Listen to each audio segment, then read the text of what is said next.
लेकिन यहाँ पर डॉक्टर भी एक गलती कर बैठे। ऊपर वाले को मैं ही क्यों मिला इस बीमारी के लिए? आईसीयू में भर्ती होना, सीपीआर नहीं करने का आदेश देना, फीडिंग ट्यूब से खाना और पीना देना, इन सभी चीजों पे डिस्कशन करना बहुत ही डिफिकल्ट होता है। जैसे ही मिस जे की रेडिएशन थेरेपी सेशन खत्म हुआ, डॉक्टर भी अपनी सारी सीटी स्कैन की फाइंडिंग्स को लेकर मिस जे के पास गए। यहां पर बहुत ही इंपॉर्टेंट कन्वर्सेशन करना था, क्योंकि सीटी स्कैन के मुताबिक मिस जे को एयरवे ऑब्स्ट्रक्शन यानी कि सांस लेने में रुकावट आ रही थी। चर्चा ये करनी थी कि यदि ऑब्स्ट्रक्शन बढ़ जाए तो क्या मिस जे आईसीयू में एडमिट होकर इंट्यूबेशन और वेंटिलेटर के लिए तैयार थी या नहीं। यदि रेस्पिरेटरी फेलियर हो जाए तो क्या निर्णय लेना चाहिए। सबसे पहले डॉक्टर बी ने रिकॉग्नाइज किया अर्जेंसी ऑफ सिचुएशन को, यानी सही तरीके से समझ लिया कि हालात बहुत ज्यादा बिगड़ गए हैं और जल्द ही फैसला लेना जरूरी है। मैं यहाँ पर डॉक्टर बी को शाबाशी देना चाहूंगा, क्योंकि उन्होंने स्थिति की गंभीरता को सही से समझा और वे जल्दी और सही रेकमेंडेशन दे सके। ऐसा करने से पेशेंट को सही समय पर सही इलाज मिल सकता है और उसकी मदद हो सकती है। अगर कोई भी डॉक्टर ऐसी सिचुएशन को न समझे या देर कर दे तो पेशेंट को यहाँ पर बहुत ही बड़ा नुकसान हो सकता है। दूसरा पॉइंट यह है कि डॉक्टर बी ने मिस जे को समझने का पूरा समय दिया। उन्होंने यहां कंफर्म किया कि मिस जे अपने इलाज के सभी ट्रीटमेंट ऑप्शंस को अच्छे से समझे और फिर अपना निर्णय ले। ये इंपॉर्टेंट है, क्योंकि इस ट्रीटमेंट में पेशेंट की इच्छा का ध्यान रखा जाता है और वे अपने अनुसार फैसला ले सकते हैं। हालांकि यहाँ पर आसान ये होता कि डॉक्टर भी मिस जे को बताए कि आपको आईसीयू में एडमिट होना पड़ेगा और हम आपको वेंटिलेटर पर डालने वाले हैं। यहाँ पर डॉक्टर बी ने कई सारे ऑप्शंस दिए, इंक्लूडिंग कैंसर की कोई भी ट्रीटमेंट नहीं देना। मैं वापस रिपीट करता हूं, कैंसर की कोई भी ट्रीटमेंट नहीं देने का ऑप्शन भी डॉक्टर बी ने दिया। पेशेंट को अपनी इच्छा व्यक्त करने का मौका दिया, उसके लिए मैं डॉक्टर बी को धन्यवाद देता हूं। लेकिन यहाँ पर डॉक्टर बी एक गलती कर बैठे। उन्होंने एक ऑप्शन के रूप में बिल्कुल कुछ न करने का जिक्र किया, लेकिन यह बोलने से मिस जे को यहाँ पर एक बड़ी ही गलतफहमी हुई। यह सही है कि डॉक्टर ने कहा कि कैंसर का इलाज नहीं करना एक ऑप्शन है, लेकिन पेशेंट शायद यहाँ पर ऐसा समझ बैठा है कि इसका मतलब यह है कि सांस की समस्या जो मुझे हो रही है, मुझे जो दर्द हो रहा है, उसके मुझे कोई भी ट्रीटमेंट या कोई भी मदद नहीं मिलेगी और मैं यहाँ पर इसी हॉस्पिटल में घुट घुट कर मर जाऊंगी। तो मैं यहाँ पर दम घुट के मरूं, उससे अच्छा तो है मैं घर जाकर अपने परिवार के साथ अपना समय बिताऊं। हालांकि ये बात सही है कि पेशेंट ने आईसीयू में एडमिट होने से मना कर दिया था, लेकिन पेशेंट को यहाँ भरोसा देना बहुत ही जरूरी है कि चाहे कोई भी ऑप्शंस हम चुने, उसका मुख्य मकसद आराम और सुविधा सुनिश्चित करना है। डॉक्टर भी ऐसे भी कह सकते थे,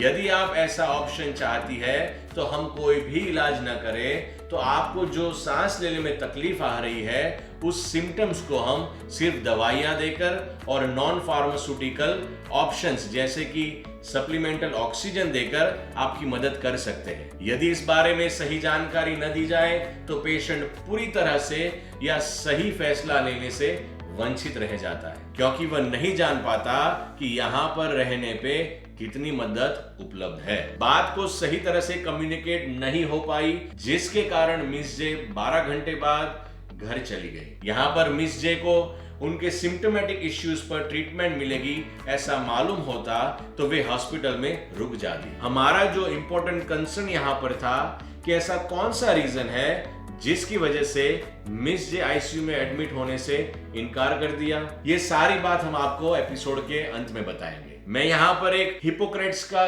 कोट दिखाना चाहूंगा। उन्होंने ये कहा था, मेरा मानना है कि सबसे अच्छा डॉक्टर वह होता है जो अपने ज्ञान के अनुसार मरीज को वर्तमान स्थिति, पहले क्या हुआ और आने वाले समय में क्या होगा, ये बात समझाने का हौसला रखता है। जिनको ये नहीं पता कि हिपोक्रेट्स कौन थे, तो वे प्राचीन ग्रीक के एक सफल और प्रसिद्ध डॉक्टर थे और उन्हें चिकित्सा का पिता माना जाता था। उनके नाम के साथ एक मशहूर कसम भी जुड़ी है, जिसे आज भी डॉक्टर लेते हैं और उसे हिपोक्रेटिक ओथ के नाम से जाना जाता है। सही तरह से कम्युनिकेशन कर पाना सबसे इंपॉर्टेंट होता है एंड ऑफ लाइफ के डिसीजन लेने में। कभी कभी पेशेंट्स ऐसे डिफिकल्ट क्वेश्चंस हमें पूछ लेते हैं कि उसका उत्तर यदि सही ढंग से नहीं देते तो उसके नेगेटिव इंपैक्ट्स पेशेंट्स के हेल्थ पर पड़ सकते हैं। एग्जाम्पल की तौर पर हम देखें तो पेशेंट क्वेश्चन कर सकता है कि वाई मी, ऊपर वाले को मैं ही क्यों मिला इस बीमारी के लिए? मैं कितने समय से आपका पेशेंट हूं, आपने पहले क्यों नहीं रोग को पकड़ा? क्या आपसे कोई गलती हो गई? How long do I have, मेरे पास अब कितना समय बाकी है? अगर आप मेरी जगह होते तो आप क्या करते? Should I go to a medical mecca for treatment और सेकंड ओपिनियन? क्या मुझे उपचार के लिए किसी मेडिकल मक्का यानी ऐसे बड़े अस्पताल जाना चाहिए जहां पर बड़ी बड़ी सुविधाएं हैं? क्या मुझे दूसरी राय लेनी चाहिए? If my suffering gets really bad, will you help me die? अगर मेरी तकलीफ बहुत ज्यादा हो जाए तो क्या आप मुझे मरने में मदद करेंगे? Don't be shocked. अक्सर आते हैं ऐसे सवाल, क्या आप मेरे साथ मेरी मौत तक रहेंगे चाहे कुछ भी हो जाए? यदि आप डॉक्टर हैं और आपको ऐसे सवाल किए जाए और उसका उत्तर आप ऐसे दे दे कि मुझे नहीं पता, ये सब भगवान की इच्छा से हो रहा है, पक्के तरीके से जानना बहुत ही मुश्किल है। यदि आप ऐसा उत्तर देंगे तो यहाँ पर आप पेशेंट्स की जरूरतें नहीं पूरी कर पाएंगे। सीवी वॉन गंटिन ने शिकागो के एक स्टडी में ऐसा पब्लिश किया है जिसमें उन्होंने डॉक्टर को पेशेंट की जिंदगी के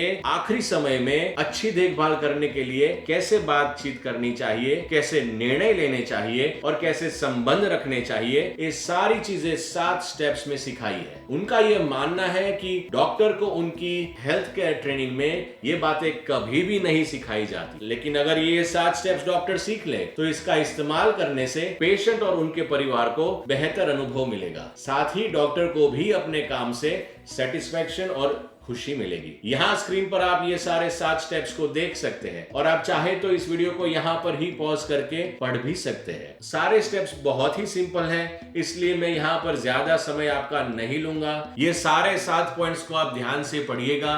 यदि आपको एक भी पॉइंट में कंफ्यूजन हो और ज्यादा इंफॉर्मेशन चाहिए तो आप मुझे कमेंट बॉक्स में जरूर बताइएगा, मैं उस पर ज्यादा विवरण करके एक एपिसोड बना दूंगा। मैं सिर्फ पॉइंट नंबर 2 पे बात करूंगा। पॉइंट नंबर 2 कहता है कि मरीज और परिवार को समझने के लिए खुले सवाल पूछे कि उन्हें क्या पता है। यहाँ पर खुले सवाल का मीनिंग है ओपन एंडेड क्वेश्चंस। ये वो सारे क्वेश्चंस हैं जो what, how, where, when, why और हु से शुरू होते हैं। इसका आंसर केवल यस और नो में नहीं होता। डॉक्टर आपको यदि पूछे कि how are you feeling today, आज आप कैसा महसूस कर रहे हैं, तो आप उसका आंसर लंबा और विस्तार से देंगे। मैं आज ठीक महसूस नहीं कर रहा, मुझे पेट में दर्द हो रहा है और थोड़ा बुखार भी आ रहा है। अगर ऐसा सवाल डॉक्टर क्लोज एंडेड क्वेश्चंस में यानी बंद सवाल में पूछे तो कुछ इस तरह होगा, आर यू फीलिंग ओके, क्या आप ठीक महसूस कर रहे हैं? यहाँ पर आपका उत्तर होगा यस और नो में। सो ओपन एंडेड क्वेश्चंस पूछने से डॉक्टर को पेशेंट की कंडीशन को अच्छी तरह समझने में मदद मिलती है और पेशेंट को भी अपनी बात को खुलकर रखने का मौका मिलता है। इससे भरोसा बनता है, बातचीत अच्छी होती है और सही ट्रीटमेंट तय करने में मदद मिलती है। चलिए आते हैं वापस मिस जे के पास, जहां पर उन्होंने आईसीयू में एडमिट होने से इनकार कर दिया और घर जाने का फैसला किया। आईसीयू में भर्ती होना, सीपीआर नहीं करने का आदेश देना, फीडिंग ट्यूब से खाना और पीना देना, इन सभी चीजों पे डिस्कशन करना बहुत ही डिफिकल्ट होता है। शुरू में लंबी बीमारी के दौरान मौत का विचार एक कल्पना जैसा लगता है, लेकिन जब भी आईसीयू में इलाज बंद करने का या खाने पीने का बंद करने जैसी बात आती है तो मौत का असली रूप सामने आ जाता है। ऐसी बातों पर बातचीत करना बहुत जरूरी है और मुश्किल भी है, क्योंकि मौत को टाला नहीं जा सकता। इसलिए मैं बार बार ये कहता हूं कि उम्मीदें स्थिर नहीं रहनी चाहिए बल्कि बदलती रहनी चाहिए। जब हम जिंदगी के अलग अलग अनुभव से गुजरते हैं तो हमारी सोच, हमारे हालात और हमारे रिश्ते भी बदल जाते हैं, इसलिए हमारी उम्मीद भी बदलनी चाहिए। आप देखिए ना,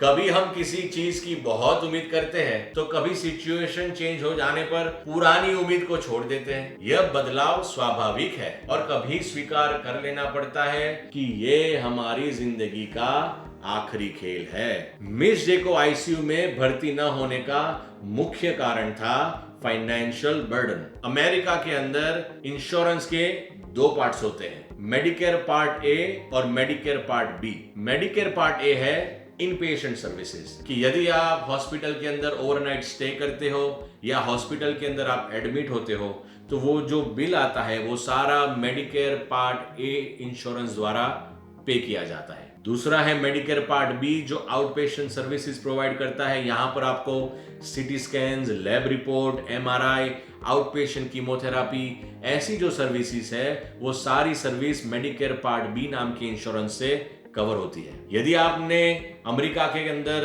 10 साल तक काम किया है और प्रॉपर टैक्सेस पे किए हुए हैं तो आपको मेडिकेयर पार्ट ए फ्री में मिलता है। यदि आपने 10 साल तक काम नहीं किया तो आपको उसका हैवी प्रीमियम एवरी मंथ पे करना पड़ता है। मिस जे को 2 बेटियां थी और एक बेटा था। दोनों बेटियों की शादी हो गई और बेटा अभी कॉलेज में पढ़ रहा है। उनके हस्बैंड एक कार शॉप में मैकेनिक है और मिस जे ने अपने परिवार को चलाने के लिए हमेशा कैश में जॉब की थी, यानी उन्होंने अमेरिका के अंदर प्रॉपर टैक्स नहीं भरा। टैक्स से बचे हुए जो पैसे थे उसको लेकर वो अपने परिवार का गुजरान कर रही थी। दोनों बेटियों की शादी हो जाने के बाद वे जब ससुराल चली गई तब मिस जे ने पार्ट ए का प्रीमियम भरना शुरू किया। 2 साल तक उन्होंने प्रीमियम भरा और 2 साल पहले ही उनको मेटास्टेटिक ब्रेस्ट कैंसर की बीमारी हुई। बीमारी होने के बाद उनकी जॉब चली गई और वे प्रीमियम नहीं भर पाई। प्रीमियम नहीं भरने से उनका मेडिकेयर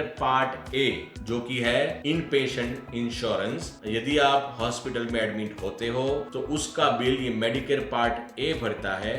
वो इंश्योरेंस मिस जे का चला गया। तो आप सोचिए, मिस जे ने यहाँ पर आईसीयू में एडमिट होने से जो मना किया है वो इसी कारणवश मना किया है कि यदि वे एडमिट होती है तो उसका बिल कौन भरेगा। डॉक्टर के रूम में ही हस्बैंड और वाइफ के बीच में आईसीयू में एडमिट न होने के डिसीजन से कॉन्फ्लिक्ट शुरू हो गया। यहाँ पर कॉन्फ्लिक्ट इसलिए शुरू हुआ क्योंकि मिस जे ने अपने हस्बैंड से ये छुपाया था कि उनका प्रीमियम बंद हो गया है, उनका इंश्योरेंस बंद हो गया है। अगले एपिसोड में हम देखेंगे कि ऐसे फैमिली कॉन्फ्लिक्ट्स को हम कैसे हैंडल करते हैं और कैसे हैंडल करना चाहिए। तब तक आप हमें कमेंट बॉक्स में जरूर बताइए कि यदि आप ऐसी कोई सिचुएशन में आ जाए तो आप क्या निर्णय लेंगे। अगर इस वीडियो को देखकर आपको लगता है कि ये जानकारी जिसे जरूरत है उसे पहुंचानी चाहिए तो आप उन सारे लोगों के साथ इस वीडियो को जरूर शेयर कीजिएगा और इन सभी परिवार को भेजिएगा जो ऐसी सिचुएशन से अभी गुजर रहे हैं, ताकि उनको डिसीजन लेने में